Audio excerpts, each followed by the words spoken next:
Okay, this is a piece that I feel is worth doing every year because it's number one, it has to do with the Haggadah and what everyone else Klal Yisrael does. Two, because it has to do also with understanding what the Gula was all about. I've made references before in the past. We spoke a little bit about it last week, but it's kedai to see inside the lesson itself because it flies in the face of what people have known for years about the Gula, about why we left Mitzrayim so quickly. And the third reason, because it is so opposite to what people think, and it's an example, very apropos that we spoke about before, but it's an example of how misconception can actually develop and then grow in Klal Yisrael until it becomes a whole philosophy, how way of looking at life, and it's wrong. It's simply wrong and misleading. So this kind of sets the record straight to a large degree, and then there's what to learn in terms of how it affects the present day situation as it stands. So, just starting from the first paragraph over here, V'hinei, this is the Leshem, it's actually from Drusha El Matohu. It's an Ashari Leshem because somebody collected together different sections of Hashkafa from different Sfarim of the Leshem. The Leshem is extremely Kabbalistic with parts that are more Hashkafic, and somebody from Ramot was very, very an expert at, obviously, the Leshem, went through all of the Leshem, the Sufi Leshem, and he was able to pull out the sections of Hashkafa that aren't necessarily so Kabbalistic, but are important to know, and that they basically he organized them according to topic, so that we can learn them according to topic, right? So he says the following thing. He says, "V'hinei." I'm just going to share. "V'hinei zehu omek hakavana ma she'amar." No, I think the Hebrew maybe is also this too. Okay. Right? The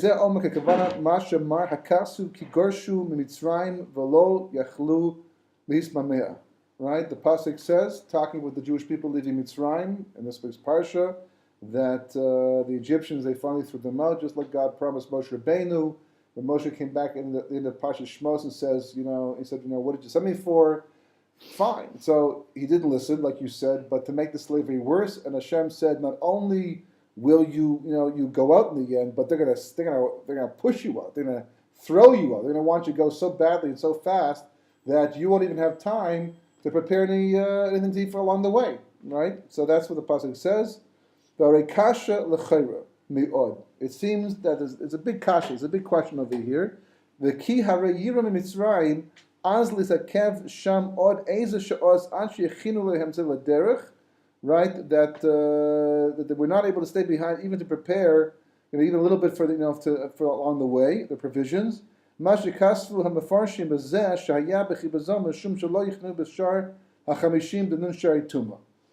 so we know the Jewish people had to leave Egypt quickly, very, very, very, very quickly. 3 million Jews, 3 million Arab Arabs, a lot of people to push out. And I once had medrash that Moshe was busy at the last minute collecting, candies and mamtakim for the children. They should have what to eat along the way, right? It's always good advice for parents going on the way to make sure the kids have what to eat, keep them busy. Right? Are we there yet? Right? We just left the garage, but and it was it's a lot to prepare. I mean, it's a big question because they knew they were going out. I mean, how long does it take to make provisions? It's a whole matzah question. How long does it take to make matzah? Right? The problem with matzah is not having enough time. The problem with matzah is having too much time. 18 minutes unworked, right? You've got this water and flour together, unworked for 18 minutes, it becomes chametz, right? And they certainly had 18 minutes to make chametz. Okay, not angel's bread, Berman's bread, but certainly chametz, legamre. And that's a question unto itself, which raises the issue, right? This is always the question, the historical question. Do we eat matzah because there wasn't enough time to bake bread on the way out? Or was there not enough time to bake bread on the way out because we had to eat matzah? Right? What was the cause? Right? Was the cause not enough time, and therefore matzah was incidental? I know the answer. Yeah. Right? Or did we have to eat matzah, so therefore Kosh Baruch Hu pushes out to make sure there wasn't enough time to bake bread? Right? Obvious, but that's not the way people look at it. No, but it's the question is not. The answer is not one of your two choices, though. The answer is not one of my two choices. Okay, we'll see.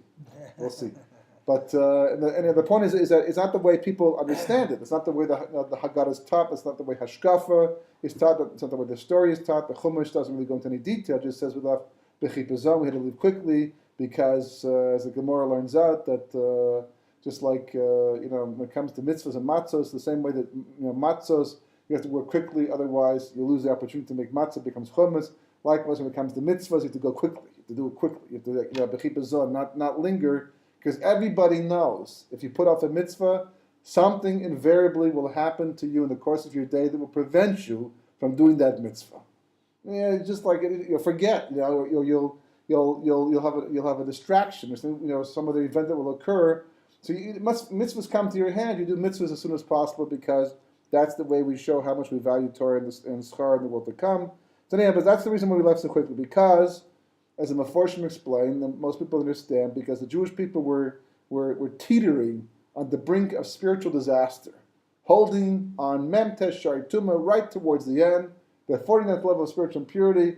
Had they stayed 1 second longer, right, a few minutes longer, an hour longer, they would have gone over the edge, the Nun Shari Tuma, and there'd be nothing to talk to anymore, and to save the Jewish people. I mean, this is very medactic. How do you measure? Like Moshe had a stopwatch or a stop hourglass, basically, that allowed him to figure out the sundial. I mean, obviously, Kush Baruch Hu could help him out, but how do you know how much is too much time? And second of all, what about the last guy? The first guy gets out right away, but there's 3 million people leaving, right? It's a whole trail of people. What about the last guy? He falls. The Nun Shari Tumas, the first ones got out safely, but the last ones, stayed too long in the end. All because of the slow pokes in the front of the line. Right? He's like, how does this work? What's that supposed to mean? So, yes. The Rav spoke several weeks ago, and I remember you said that the Memtet Shari Tuma, that was the Metzias at the beginning of the Makos. Oh, wait, let's go through this piece. This is the Makor. Okay. This is it. This is the reason we're going through right now. Okay. There, I just referred to it. Here, we see it inside. Okay. So that's what he says. Okay. So now comes the kasha. He says, "Hinei l'nis daiti." According, in my humble opinion, Eve Shiloh Marke. We cannot say this. We cannot say the reason why the Jewish people left so quickly and had no time to prepare for the way and make provisions was because of the fact that we were teetering on the brink of spiritual disaster, literally looking over the edge, the precipice of Nun Shari Tuma, because that's not possible. Why is it not possible? Right? Hariyad Rabba. Right? It's just the opposite. Hush nisbatel as kol koiches tuma mikovako. We're forgetting one very important fact over here, and that is every makkah, every plague that took place in Mitzrayim was just a makkah. It wasn't just like another event taking place historically where the milk truck showed up and now the angel's truck showed up, and this thing showed up. But when I learned in the summertime, I go into the Beis Medrash early, so I learn outside because the air's so nice. And I sit facing the Makolet, and I see all the trucks one after the 5 o'clock and 5:30, and literally like clockwork. It's amazing because it's a small parking lot, so they make sure they don't block the parking lot with the other guys. So it's like one event after the other event, right? That's a side story.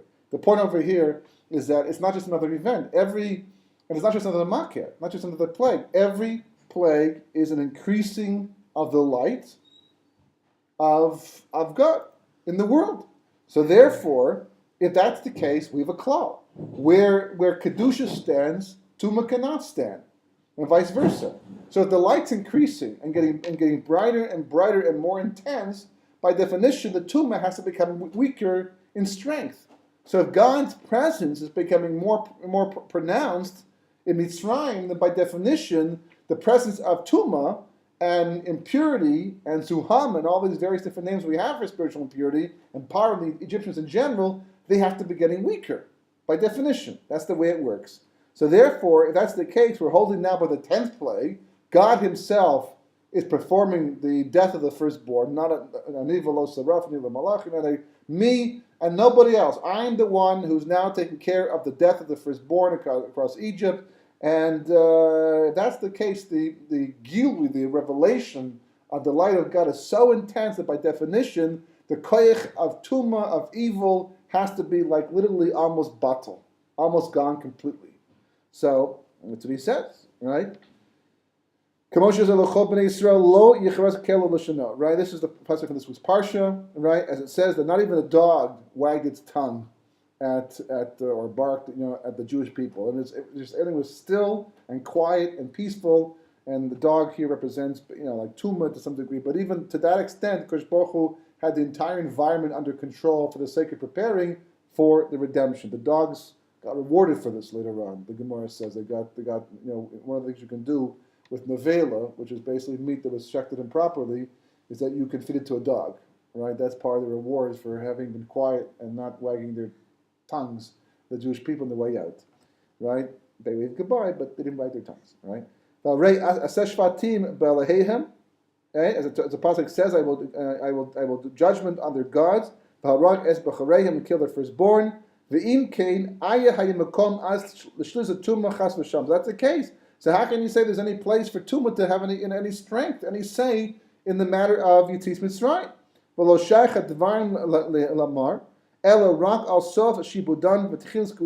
Right? The only way you could but it's a vor. Everyone speaks about this. So is it completely false?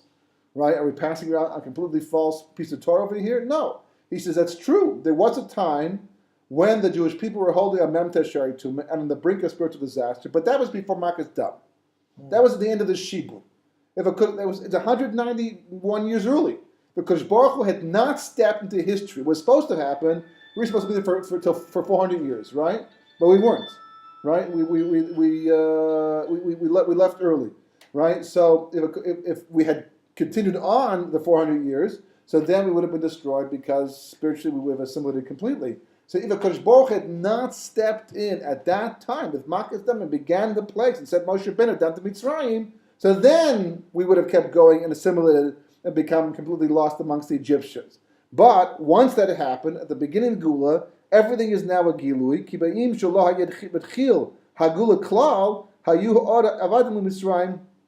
Then the Haggadah is true. But it says if the Gula had not begun when it had begun, so that we'd still be slaves to Paro Mitzrayim, Azlo Yelehem to Kanav Chas V'Sham, and then there would be no rectification whatsoever for the Jewish people. Ki Nichtasu B'Memtes Madregas Hatuma, because they already entered the completion of the 49 levels of spiritual impurity. Kiddush Galal, Midivrei Zohar, like it says in Zohar Chadash, Reish Parshas Yisro, source, lots of sources over here, right, all the way down, to, you can add into the brackets. In Edios, in the Masechet Edios, in the Gemara, so Perch Beis, Mishpat Mitzrim, Yud Beis Chodesh, the actual judgment, the plagues, took place over the course of 12 months. The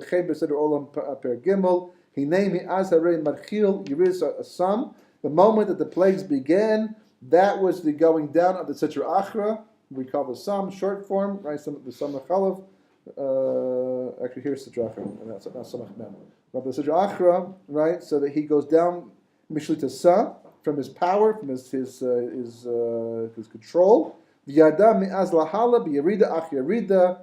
Every plague is going down, getting weaker. Before Achar Shepaska Shibud, right? And after the Shibud actually ended, that's for sure when he went down, which was when from Rosh Hashanah, right? So the plagues began in Nisan. By Rosh Hashanah, the Sitra Achra is basically battled, is basically canceled out, is basically weak at that point, as it says in the Medrash of Magam b'Chodesh Nisan b'Leil Rishon Shel Pesach, and how much more so in the month of Nisan the following year. On the first night of Pesach, Shahaisa called Sitra Achra Kufufa, a Kavusha, right? By the time that the Leil Seder, by the time they made the first Seder Mitzrayim, the Sitra Achra, right, the Satan, whatever you want to call him, Malach HaMavis, he was Kafufa, he was bent, he was literally like a broken reality.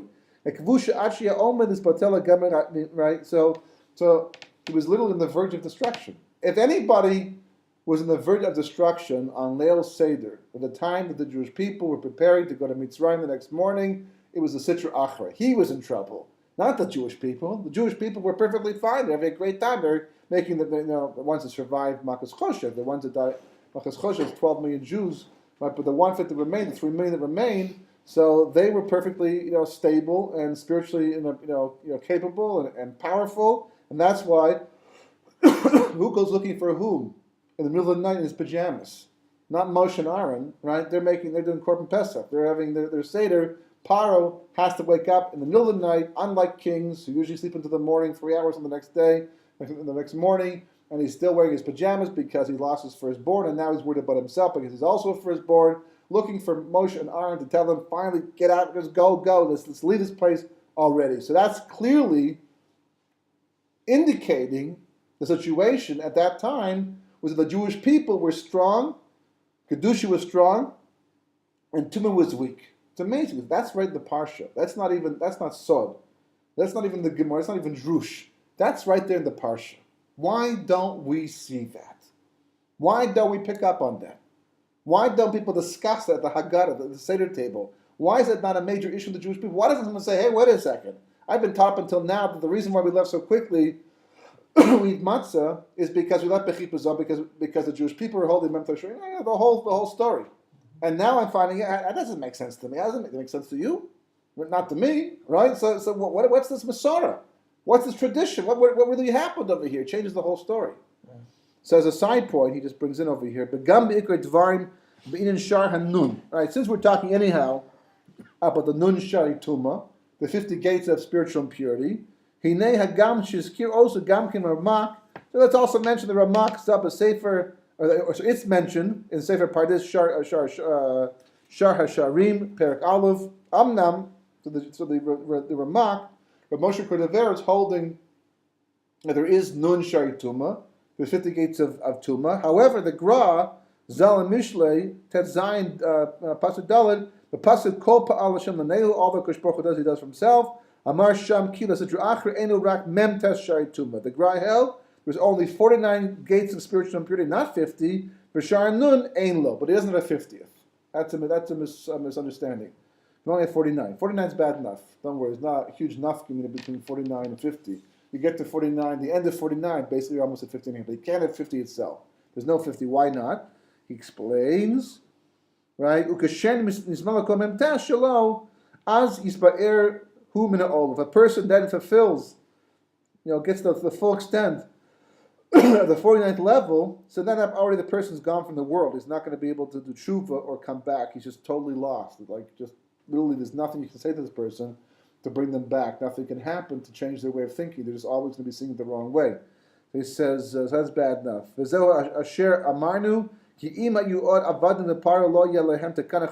the Jewish people remain slaves to Paro, and the Gula had not begun, so there'd be no takana because they would have gone to Mem Teshari Tuma, and that would have been the worst. Vahayu nevadim, they would have been destroyed. Because they got to the 40th level, and that's where they remained.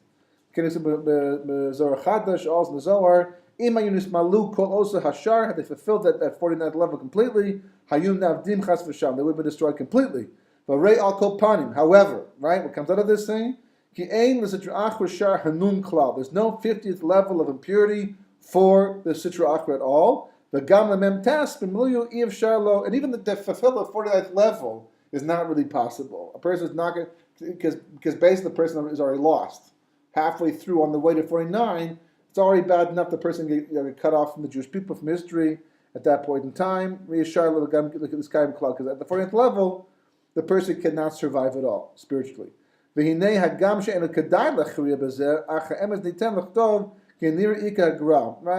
Leshem says, how do you deal with the difference of opinion over here? There is a nun, there's not a nun, right? The Ramak says yes, the Gra says no. What's the answer between these two great Kabbalists? So he says, I'm not going to do that right now, but it seems to be that the prevalent opinion is that the Gra, like the Gra says, that there is not a Mem Tesh Shari Tum, there's not a 40th level, not a 50th level, only 49. Because Kosh Baruch Hu usually makes everything corresponding to the other thing. As whatever you create on Kedusha, there's usually a corresponding element on the side of impurity. It's a balancing, good versus evil. They have to be balanced out. So there's a corresponding reality on both sides of the line. Achu rak ad mem tes lavad. But that is only until the 49th level. Let me just turn off the ringer. The mem tes panim tahar. Right, as we see, because the Gemara mentions in the Medrash, there are 49 faces of Tahara and 49 faces of Tumah. So you see 49 is like the cutoff point, not 50 at that point. K'moshe of a Medrash Tehillah Mizmor Yud Beis Siman Daled V'Kam Mokamas Aval Shar Nun Hinei Hu Bechinas Ein Sof. But Nun in Kedusha is Or Ein Sof. And that's the source of everything. Good, bad, it's all comes from Or Ein Sof. So that you cannot have you can't have a counter to that, because that's the essence of Avodah Zarah. Avodah Zarah is believing there's Shtei Rishiyot, there's two sources of life, two sources of light in this world, that just like the Kedusha is a source of life, it's a Kosh Baruch Hu, or Ein Sof, likewise, does Tumah have its own source? No, not true. Kosh Baruch Hu feeds everything. The Kedusha feeds both the Kedusha and the Tumah, both sides of the line, so therefore there's no Nun Shari Tumah, because that would be too high up. Achu rak ad. We said already. Like a of the Medrash to Helam is the Medrash of Rishon Nun. Hinehu b'chinas. We said also. That's the point. Okay, that's the point. The main point over here is that there's no nun, there's no level nun, there's no 50th level by Tumah. Okay, that was just a side point, because since we're talking anyhow about the nun shari Tumah, it's important to know whether it even exists. The Nachshel Inyan. Going back to the original points. Tigam l'dasim aforshim sheyesh nushar hanun. Even for those who hold that there is a 50th gate of impurity, the Sidra Achra, gam kin. That's fine. That's a machlokis, but you hold that, whatever, right? However, gam kin hinei iv shar lo mar shezehu kavana b'med masha kazev lo yachlus b'meir, right? But even according to them, you can't say that the pshat, that the reason why there was no time to delay and make provisions was because of the fact that the Jewish people were holding on the brink of the memtesh nun, whatever you hold in the end. That's not possible. Shehu kedei shelo yichnuz l'shar hanun. Chas v'shem, that they would hold that we shouldn't fall to the level of nun. Ki az b'lei rishon shel Pesach lo hayem makom od l'shlus atuma klal v'klal kinizkar. Because, as we're saying, by the night of the Seder, by the night of Makis Bechoros, there was no room, no time anymore at this point in time to for the Sitra to have any strength. The Tumah was on the way out completely. The Jewish people were they left Yad Rama. With an exalted head, the Jewish people were way up there. Whatever problems we had previously were all eliminated. They were all wiped away. We're no longer on the verge of being destroyed spiritually and therefore being lost physically at the same time. So then, so we're still stuck with the question. So why do we do so quickly? It's a problem, right? That's part of the halacha, right? Ela hakavanahu lehefech. This is the chiddush. This is like. I remember the first time I saw this, it just totally blew me away, because I'd never heard this before. And there's some things you hear when you think you understand something, and it turns out it's a little bit different than what you thought, right? There's some things, I remember, in my early years of learning Gemara, with my Chavusa, we would learn that this whole sugi of Gemara and think, we got it right, go into Shir, and hear differently, and then go back and say, how did we think otherwise? It wasn't we were completely wrong. We made a few mistakes along the way. It's it's like the general direction of where we had to go, but we weren't exactly precise in the conclusions we got to in the end. And after hearing this, straightened out, things made more sense. But there's sometimes, in life, you find out that it's exactly the opposite, completely, of what you thought. And not only is it the opposite, it's more than simply, oh wow, that's amazing. I never thought that before. That's interesting. That's changes the way I look at it. Now, this is a point that's so fundamental that it goes so far as to say this misunderstanding is the reason we're still in exile today. That's how far it goes. This misunderstanding, where's this coming from? Well, let's just finish the paragraph. We'll come back in a second, right? Because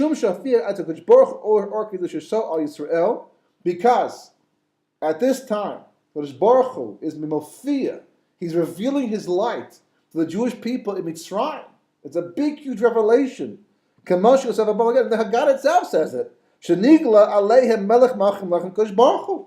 The Haggadah itself, we should be asking this, are we paying attention? Are we focusing more on the Charosis or more on the Haggadah? Right? Are we thinking end of Seder? Right? Usually what happens to me by the first, second glass of water, I can drink wine all year round. For some reason, because you're probably hungry, tired, it's late, cleaning and all that. The second course of wine, basically, boom, it just gets me, and it's I'm struggling to stay with it now, and I gotta fight. Maybe I have a second wind at some point in time. I'm thinking meal. She's let's get past this part. I gotta go sleep because I've done with nights. It's whatever. It's pay attention. You just the next part. So later on, Baruch Hashem, you get back into it again. And once your kids get older, they demand you get back into it again and make it more interesting and make it more, But are we paying attention to what's being said? The Haggadah itself says, HaKadosh Baruch Hu revealed His light to the Jewish people. He Himself did this, this nace, this makkah, this magafah, this plague, what took place. At this point in time, the Chachamim at the table should be saying, wait a second. We're being told the whole reason we left early was because we're about to go down to Nun Shai Tuma, and now you're telling me that night God revealed Himself to the Jewish people? Where does it happen? Can God reveal Himself in Ben Yehuda Street or Dizengoff Street or someplace even worse, in Amsterdam? Where does God reveal Himself? To people who are fitting, in a place that's fitting. He's not going to reveal Himself in a bathroom, right? Because it's a makam of Tumah, or a dirty alleyway, in a shul, in a base medrash, in our Sinai. That's where He reveals Himself. That we should be asking the question right in the Haggadah. Wait a second, God Himself. This is not so. It's not Kabbalah. It's not the Zohar. This is the Haggadah, written for families and everybody and children. Someone should say at this point in time, and you should be asking this question to your kids. This is the question. The first time I asked my kids this question, they went, "Yeah, right. Good point. It's like and they changed the whole conversation, and changed the whole discussion, and changes all of history. For that matter, I can't emphasize this point. This is so much revolves around this particular answer coming up. These next two lines, so much. Just like, for example, the Medrash says that all that happened to Yosef will happen to Tzia. A very short statement. It goes through a list of what happened to Yosef will happen to Tzia. What's the connection? Well, the gematria of Yosef and Tzia is the same thing, 156. But the Medrash is telling you something. You want to save yourself a lot of agmas nefesh in the future. You want to expedite the redemption and not make the galus last longer than it actually did. Go back to the story of Yosef and learn what they did wrong over there, and not make the same mistake. Not make the same mistake, because something, we're making the exact same mistake. And not just that, but as the Rizal points out, this is a little bit kabbalistic, but it's an important point. When Yosef says "Maragli matem," he calls his brothers spies. The Rizal says because he's warning them. He's telling them, if you don't rectify the problem you're making, the mistake you're making now, you will come back later on as Gilgulim in the bodies of the actual spies, not actual Gilgulim born into them. We call Ibur. You can come and go in the course of a person's lifetime, and you will make the same mistake all over again. Whatever you made with me will happen there, and we did. We did exactly that. And Sion is the name used for the Jewish people at the end of history, in advance of redemption and then into redemption. So the Medrash says that all that happened to Yosef will happen to Sion. Well, what happened to Yosef? Well, they totally misjudged him. They thought he was a crook. They thought he was a bad guy. They thought he was negative for the Jews. They thought there's no way in the world God wants this guy, and God cherishes this guy, and his dreams are shoved. They can't be anything, worthwhile, because look at the guy. He's curling his hair. He's, a little lashon hara. So let's sell this person, even though our father will be so badly affected by it. But we're justified because clearly, this guy needs to go. And lo and behold, a few parshas later, Ani Yosef, and they can't talk. His dreams are fulfilled. God sent him. God wanted him. And they're all like, I cannot believe I'm so wrong about history. Not just wrong about Yosef, but about a history, about God, Ashkacha Pratis. They're totally blown off their feet completely. So you say to yourself, well, where could that happen again? All that happened to Yosef will happen to Tzia, which means basically, and don't forget who these brothers were. They would make us look like, not such religious Jews. They were stark. They were the sons of Yaakov, the grandsons of Yitzchak, and the great-grandsons of Avraham Avinu. They were living at a time that Kosh Baruch Hu's presence was much more felt than today. For them, Yiddishkeit was not theoretical; it was lamaisa, very lamaisa. They were powerful people, the Shiftei Ka, the fathers of who we are today, right? And they couldn't see past Yosef's external appearance until much later on when he finally reveals himself. So what about Sion? Take a look around. Just look at the way the Jewish people, especially religious Jews, relate to Eretz Yisrael in the diaspora. Baruch Hashem, here in Eretz Yisrael, they're here. The ones that are here appreciate it. They're here for that reason. But in the diaspora, the fight you have to go through to open people's minds that this is the Gula. It's all part of the Gula process. This is the last time. It's not another 1,000 years coming up or 500 years. Another Galus coming up and coming back another time. This is the beginning. This is it. Want to be part of part of the end of the show? This is it. There can't be. There's no way. There can't be because because the Zionists started the whole thing and secular Jews are involved and American money and etc. etc. It can't be. Well, look at Shar Gilgulim. We talks about how God works through backdoor means. If we're not going to work through front door means at the end, because why? For the same reason. God had to work through backdoor means. Yosef could have gone down to Mitzrayim, could have become king without going through the whole story he went through. Why did he go through the whole story? Because we just weren't with the program. We weren't with it. So Kosh Baruch has to work through backdoor. We force Hashem to work through backdoor means. So that's exactly the same thing. One statement that tells you how to save yourself at the end of history. One statement, one answer. Lechein. Had the Jewish people stayed one more moment in Mitzrayim, what would have been destroyed? What was at stake? The Jewish people stayed one more moment in Egypt. What was at stake? The Jewish people's future? No. They were sailing. Yad Rama, they're at the top of the world. They controlled everything. They had their revenge. They had their, they got even to watch the revenge in the end, or at least know about it. 11 o'clock news, we got a summary of what went on that day.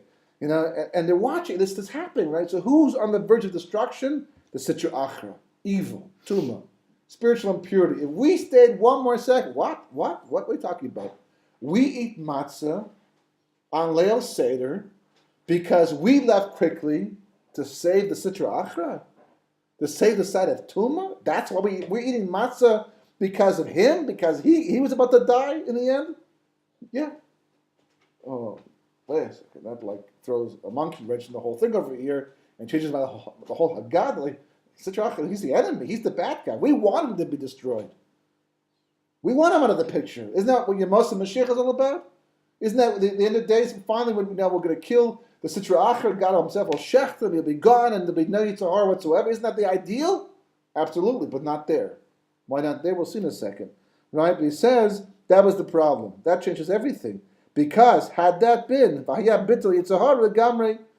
we bought the Sitra Achra, if we canceled and destroyed the Sitra Achra completely, then that would have resulted in the destruction of the Yitzhahara too. Wow, great. I could do without my Yitzhahara.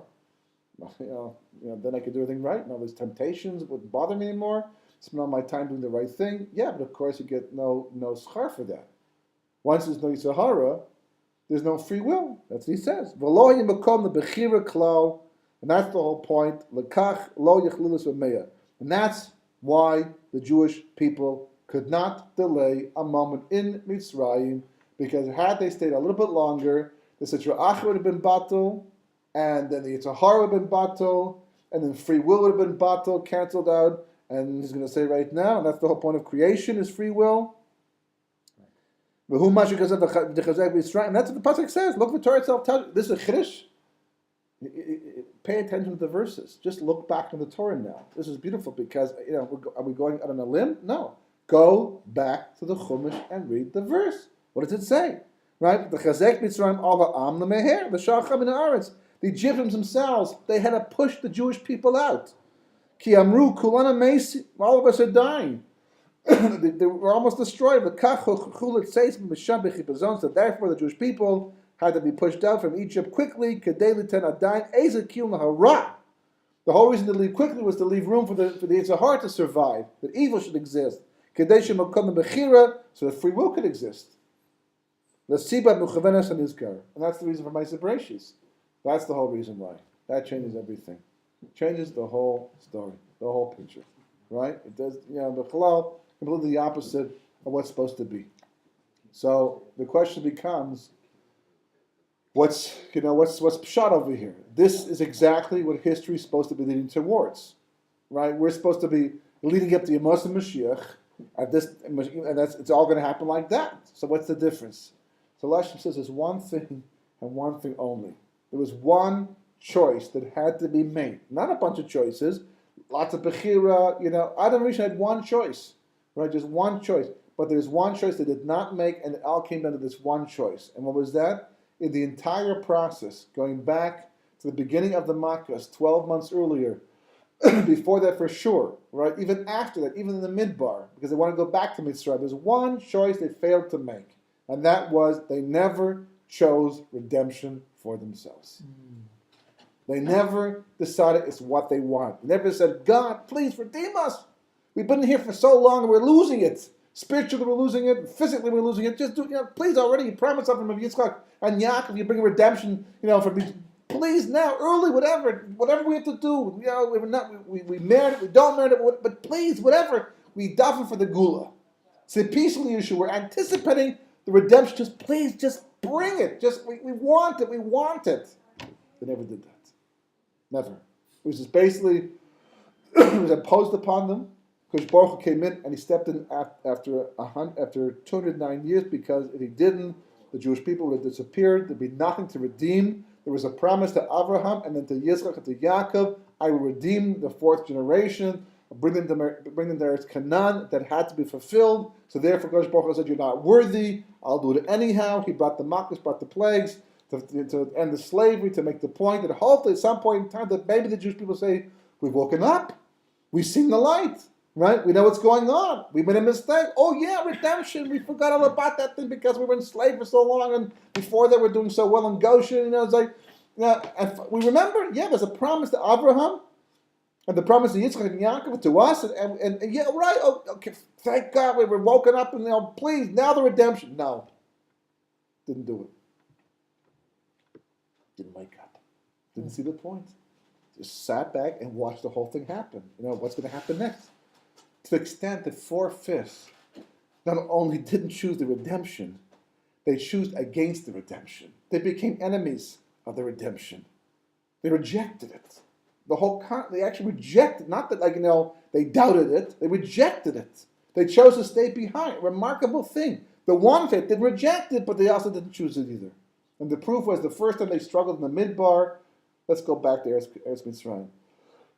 Okay, fine, there's no Egyptians anymore, just to speak of, there's no slavery, but let's go back to Mitzrayim. No, I took you out of Eretz Mitzrayim to bring you to Eretz Canaan to be your God. Eretz Canaan, Eretz Israel, that's where you have to end up. Eretz Dvash, Chalav Dvash, the Holy Land, you've got to be there eventually. The 1/5 never chose it. So God kept trying to build them up with more miracles and Torah, Sinai, before that, Kriyas Yamsu, but the Erev got in the way. If the Erev had not gone out with Moshe Rabbeinu and the Jewish people at Har Sinai, we would have chosen the redemption and gone to Israel, but Derech Plishtim, 11 days later, entered the land, conquered the land, and that would have been the Mashiach, and Moshe would have been him. Moshe would have been the one to be the Mashiach for the Jewish people at that stage of history. Instead, we didn't. The Erev, confused everything, the Egel Zahav, and we never made the choice. And history has been going on now for thousands of years. Thousands of years for this one choice that we never made. It's one choice. Hashem says that you followed me in the desert, and it seems like he's giving us credit for that. Yeah. But He's still, being nice. He's being nice. He's being nice. Okay. Yeah. You follow the desert and you kvetch the entire way. Okay? Whenever you see that pasuk, we see that wonderful tune. What goes in the back of your mind? Right, there was the Egel Zahav, there was the Meragli, there was this thing, there was plenty about the clothing. It's like, okay, well, you want to talk nicely about us right now? It's like you go someplace and they talk nicely about somebody, all kinds of, it's like, it's all going through your mind, but okay, quiet in the meantime. Now, there's a schus, there's no question. There was a certain amount of bitachon amunah, but it's almost like Kosh Baruch Hu is stretching for it. The pasuk is like focusing on one side of the story, maybe it's talking about the women. The women, they were the Shem the entire way. They followed him. So that goes back to the Lashem explains, it goes back to the chet of the Eitzadas Tova Ra. They weren't as affected by the Eitzadas Tova Ra the same way that the men were. And so as a result of that, they weren't involved in the golden calf, they weren't involved in the Meraglim, they more of a Chesed versus Israel, more practical, there's all kinds of different answers for why that's the case. But it's more like Dan Lachas, because the reality is, you open the Chumash, on one hand, they do point out there's only 11 Averas, 11 major Averas in the course of 40 years. The Torah is focusing on the negative part, just like the Nevuah focused on the negative part. But the reality is that there was a lot of good and a lot of good people in there as well. But, from the Meraglim onward, next 40 years, basically almost everyone's dying off between the age of 20 and 60. All the men are involved in this generation. No one survived but Caleb and Yeshua. in the end, and that's pretty bad. So maybe it's talking about the first 2 years when he first left, just walking into the desert at the beginning to get the Harsina, the 1/5 that left, basically the 4/5 that didn't leave. Right? It's not a pretty picture. And but the emphasis, the point is, this can't be emphasized enough. The matzah sitting on the Seder table. What's it doing there? What's it doing there? We dress up like kings and queens, the best cutlery that we have, the best plates and that, or the best kosher Pesach plates and cutlery we have, basically, and or the best plastic we have, a lot of gas, whatever, whatever, but situation. But dressed up, a kit to the whole thing. It's a festive evening. It's a wonderfully festive evening. There's no question about that. But the matzah sits there, in the middle of the table, and it's like poor man's bread, commemorating the fact that the Jewish people were once holding a memta sharituma, and had we not left quickly, we would have gone down to Nun. So basically, the matzah is a reminder of how grateful we should be to Hashem. He stepped and saved us Mitzrayim at the last second, which is true. And it is that type of reminder. But it's really more musar. It's actually kind of a slap across the face to a large degree.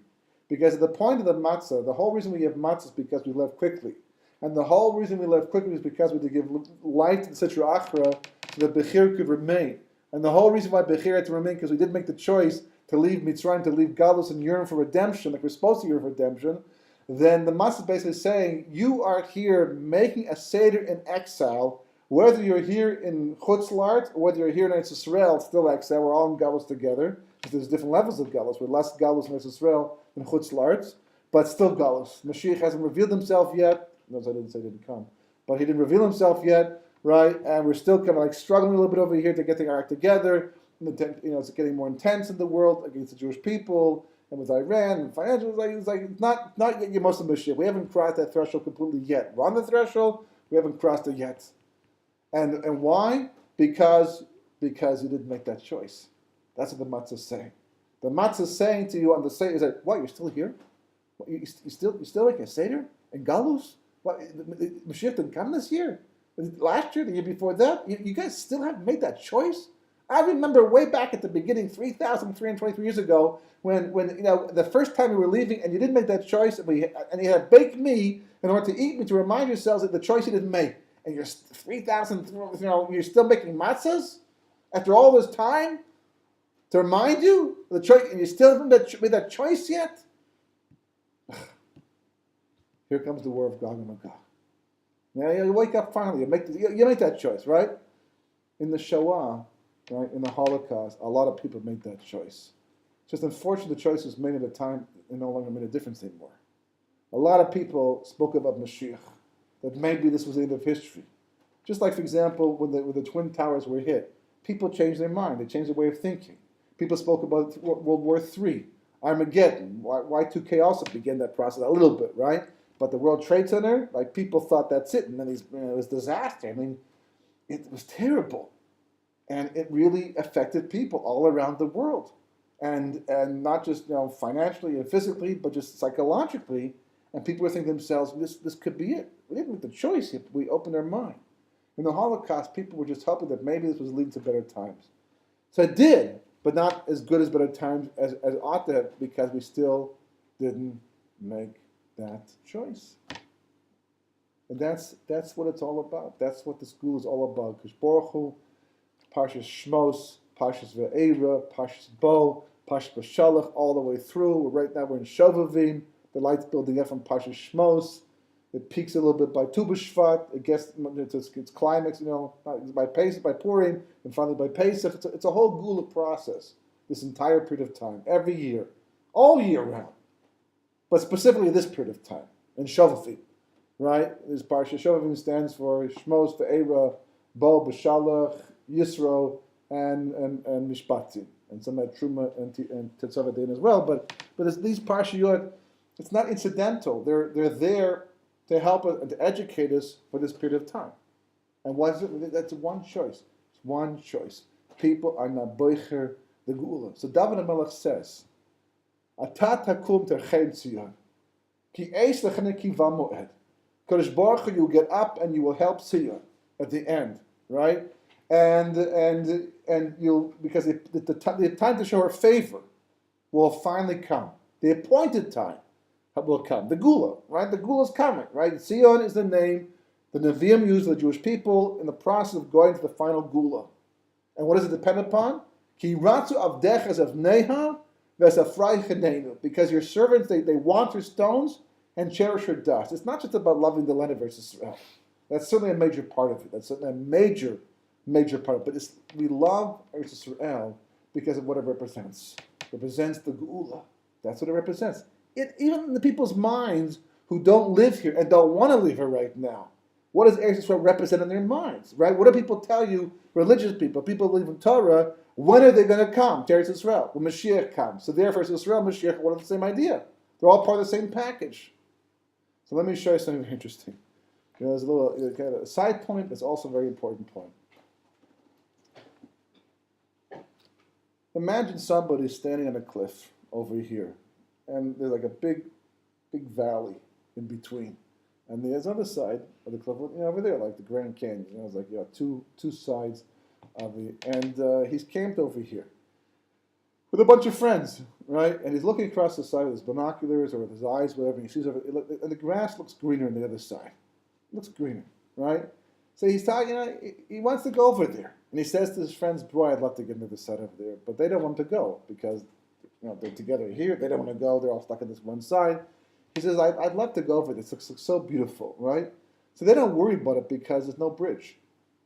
There's no way to get there. He can't fly, he's not going to swing across and tie his rope to. So he's stuck, as much as he wants to talk about it, and he can. Maybe it's annoying, but he can talk about it, but it's not going to threaten them because there's no way to get there. He's stuck on this one side. So Mashiach, Ben David, you notice we can talk about all we want. All we want. No one stops us. Not even the Sitra Achra. The Sitra Achra says, you want that Mashiach Ben David? Go ahead. You know why? Because there's no bridge. What's the bridge? The bridge is Mashiach ben Yosef. That's the bridge. Mashiach ben Yosef bridges us from the time we're living in right now to over there. So the Gra talks about how every generation there's, of course, a Mashiach ben Yosef, potentially a Mashiach ben David, and who were in different generations. But he's the key. You'll notice how little is spoken about Mashiach ben Yosef in history. There's one sefer that I'm aware of that actually goes into detail about, and I always wonder about it, who is Mashiach ben Yosef and what does he do? And, he comes from Yosef, he's like Yosef, it's not Panera, but Ikaron, the Tachlis. Who is he? What's he supposed to do? And what function does he fulfill? And how do you recognize him? And who might he possibly be? There's like one reference to Mashiach ben Yosef by allusion, pretty much, in the Gemara. In Sukkot, it's almost left out completely, as if it doesn't matter, as if it doesn't even exist. The Sfarim, no one talks about him. He's an anomaly. He's like a mystery in the end.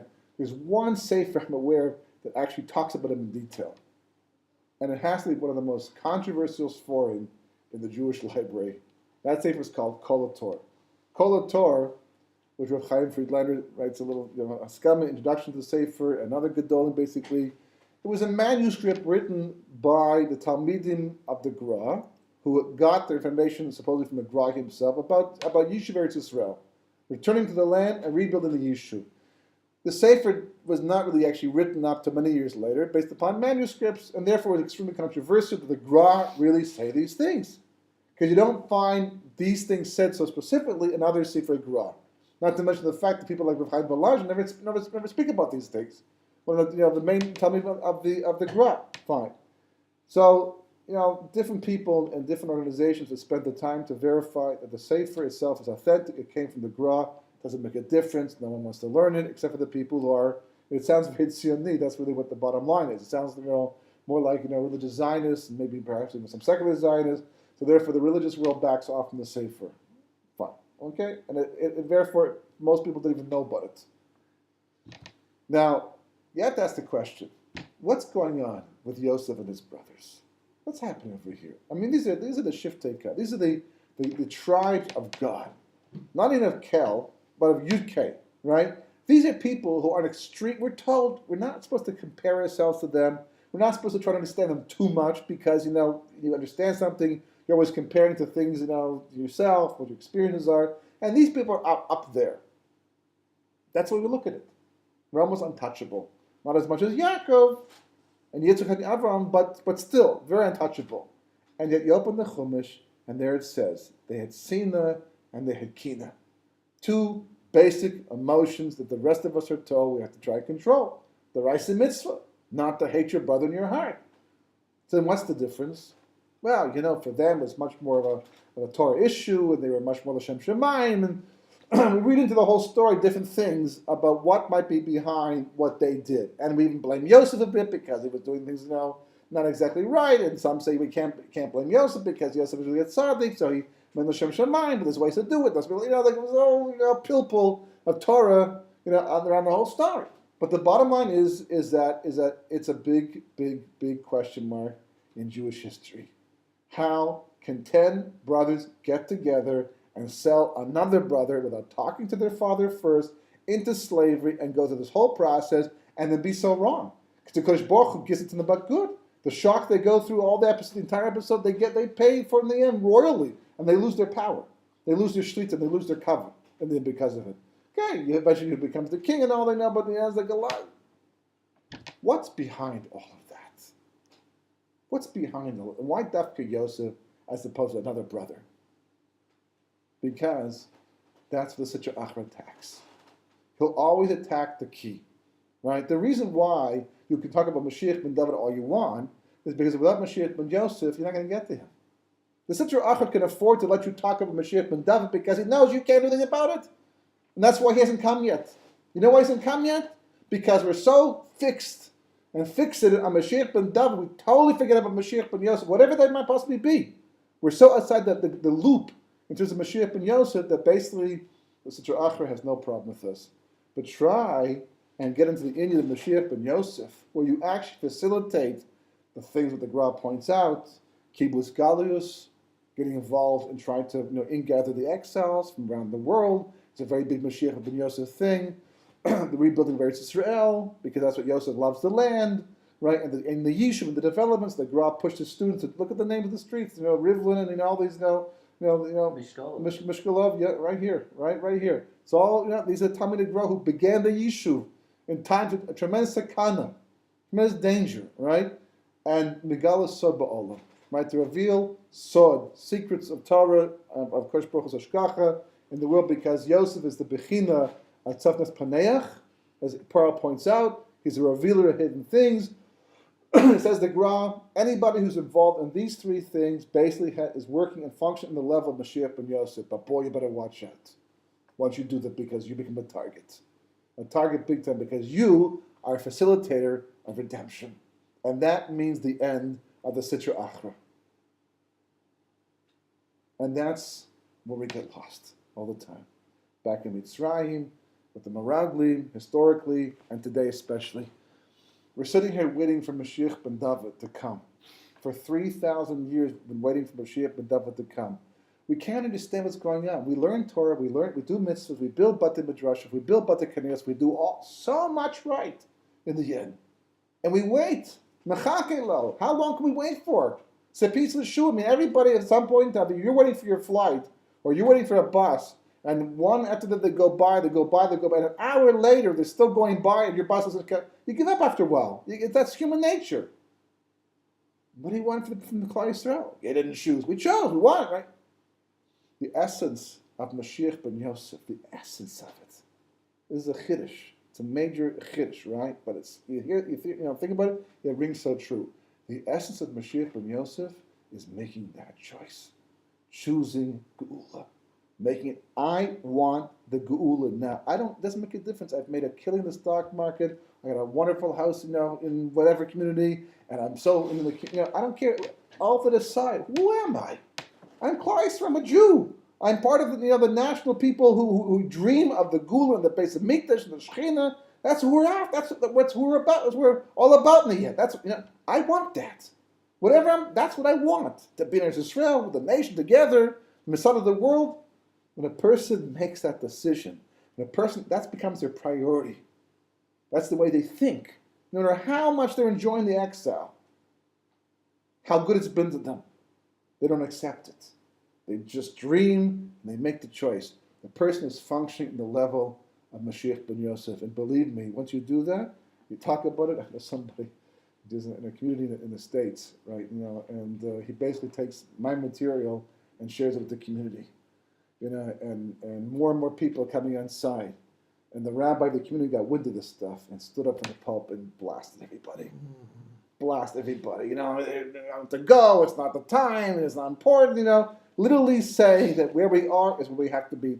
And fortunately, enough people could see through it, right? There's a job mistake over here, there's a misunderstanding about what the priorities are. And I think more than likely people lost respect for him because people could, even if it's true, someone wants to get up and say, look, folks, I don't know whether you can go, whether you can't go.